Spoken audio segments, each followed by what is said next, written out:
Je reçois mon client Jonathan aujourd'hui. Jo, ça fait plus que 2 ans que tu as commencé ton parcours, ton cheminement. On se ramène back then, tu étais au-dessus de 260 livres. Quand même, on va se dire all of shape, tu étais gras, tu cherchais à te transformer physiquement. Puis aujourd'hui, on se prépare potentiellement pour faire un stage de bodybuilding en automne qui s'en vient, fait que dans quelques mois. Fait que, ce que je veux emmener, c'est qu'il y a un point de différence entre le jour 1 où est-ce qu'on est aujourd'hui, puis mettre l'emphase sur le fait que ça s'est pas fait un claquement de doigts, c'est une combinaison d'efforts, de prise de responsabilité dans les derniers mois qui nous ont amené à ça. Commence avec souligner une de tes plus grandes réussites à travers les 2 dernières années. Comment tu dirais ça?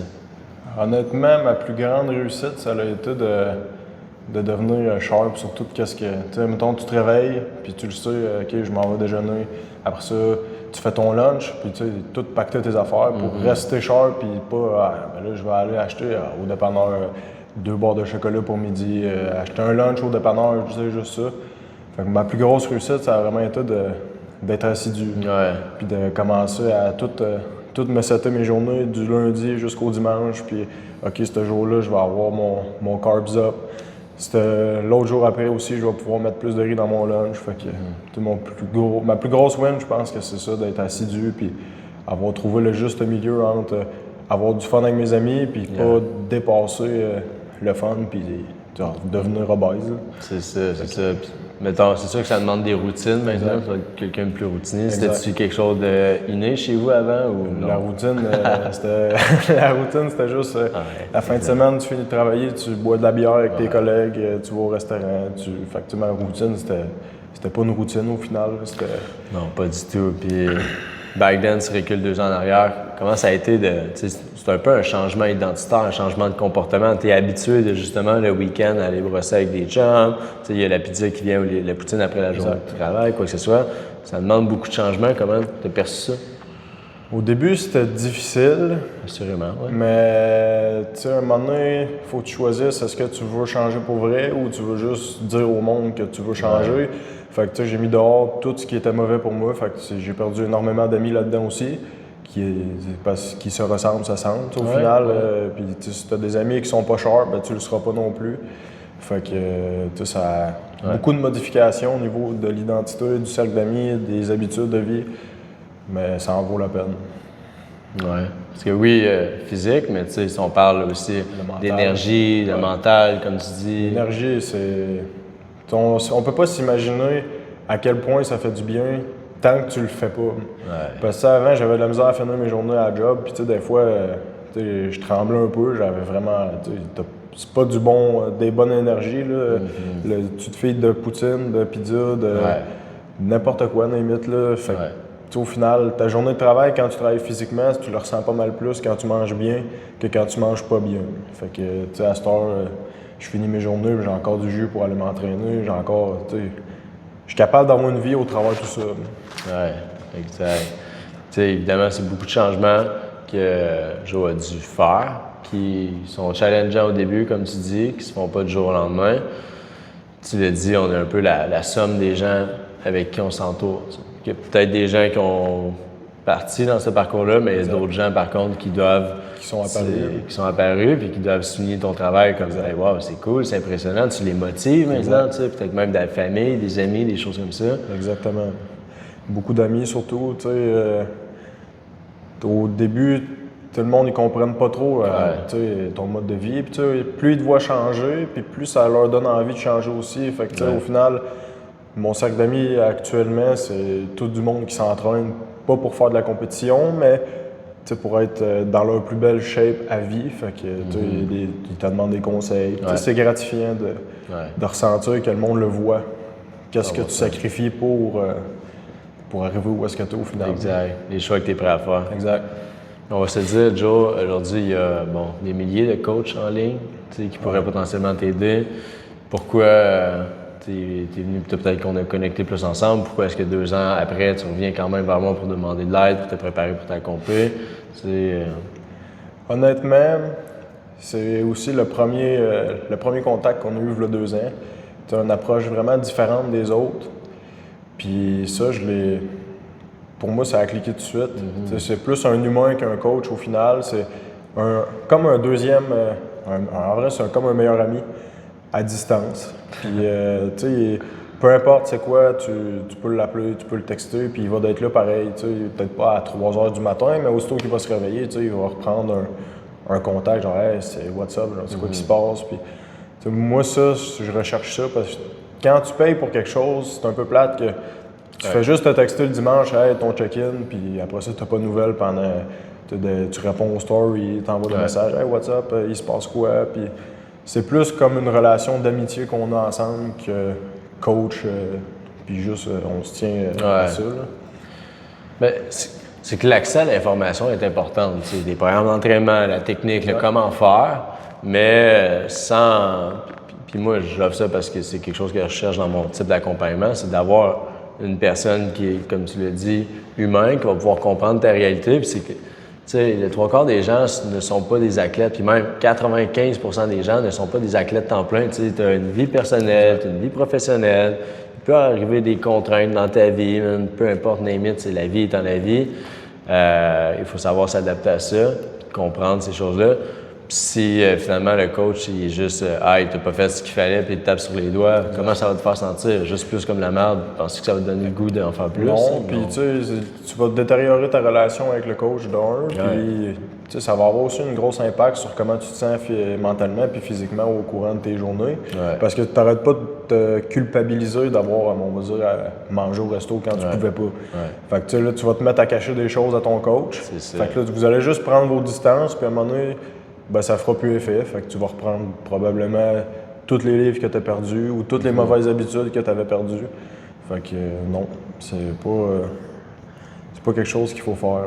Ouais, tu sais, j'apprécie ton partage, man. Puis, tu sais, il y a beaucoup de gens qui se demandent aussi, veulent pas, c'est un investissement d'avoir un coach. Oui, ça va demander un accompagnement.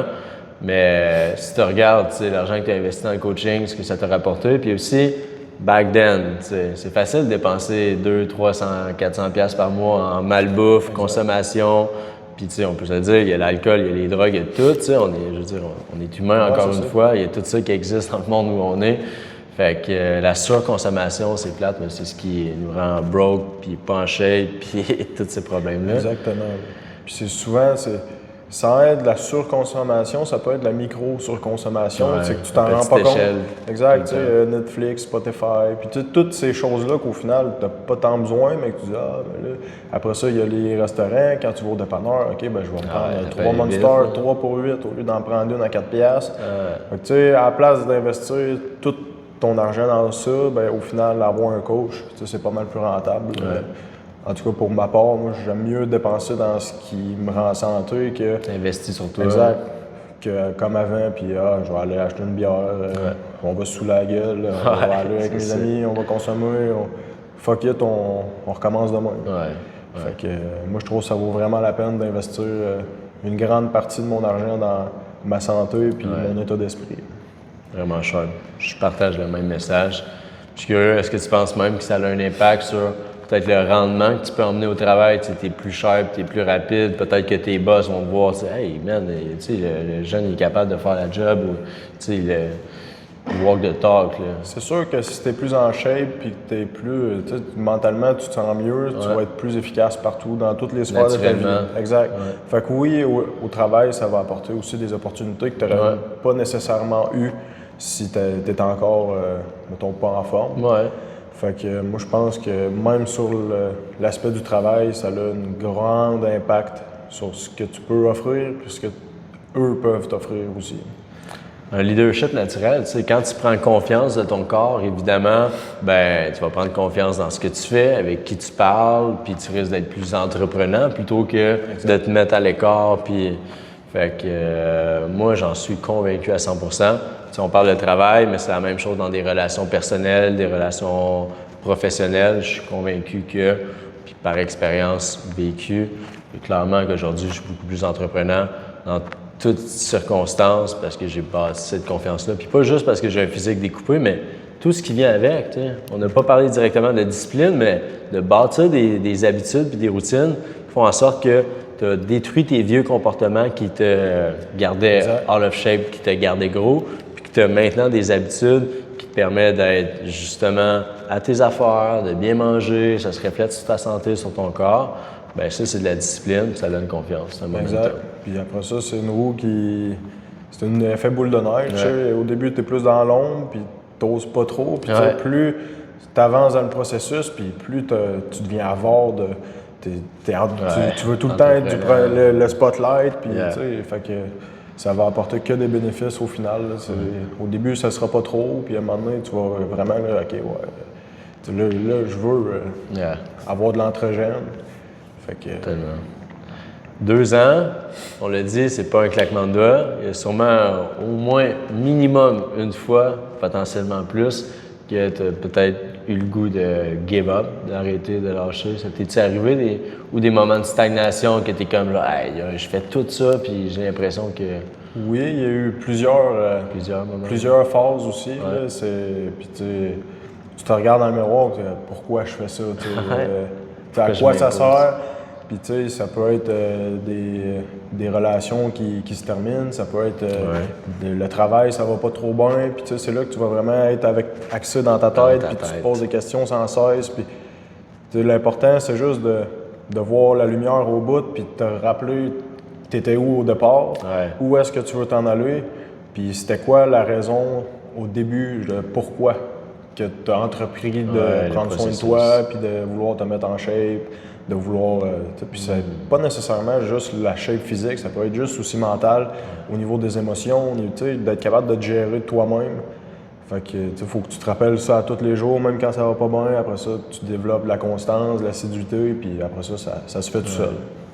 Fait que c'est normal. Exact, c'est très normal de se sentir mal, puis de se poser la question tout le temps. Est-ce que je lâche? Est-ce que je continue? Puis tu vas te la poser toute ta vie. Fait que, peu importe ce que tu fais, tu vas te poser des questions. Exact. Fait que, au final, continue tes bonnes choses, puis sois fier de ce que tu as fait. Même si tu divagues un peu, tu cheats ou tu respectes pas tes... C'est pas grave, alors reprends ça le lendemain, puis ça va être correct. Exact. On a dit c'est normal, puis c'est normal aussi qu'on va dérailler à l'occasion. T'sais, on peut pas être... Même si on se met des expectations là, puis qu'on aimerait à quel point être parfait dans tous nos sphères de vie, on est humain encore une fois, c'est normal qu'on va dérailler, puis c'est part of the game.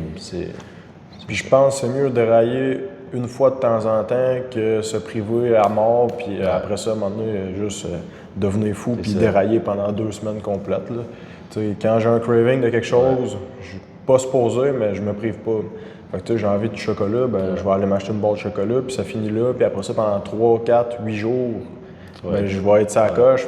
Puis, parce qu'avant, c'est ça que je faisais, puis je me privais, puis au final, je perdais tous mes résultats parce que 2 semaines plus tard, je mangeais au McDo le soir, le lendemain, j'allais au restaurant, puis là, je suis fuck. Fait que au final, prive-toi pas, puis ça va être, sur le long terme, ça va être mieux de garder ton assiduité, puis ta constance surtout. Là. Fait que...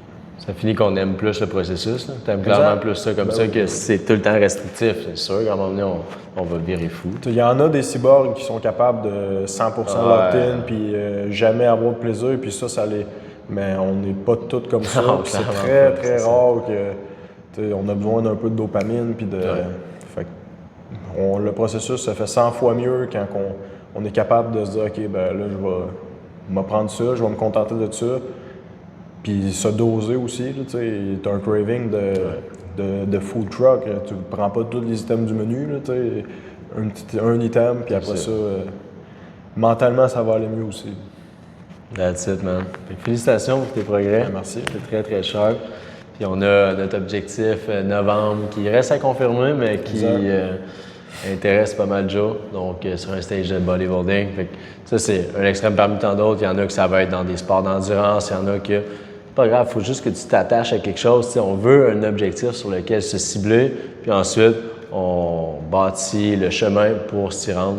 Puis là, une belle motivation, c'est justement accomplir le bodybuilding. So, exact. Let's see, man. That's it. Cool, man, j'apprécie. Yes.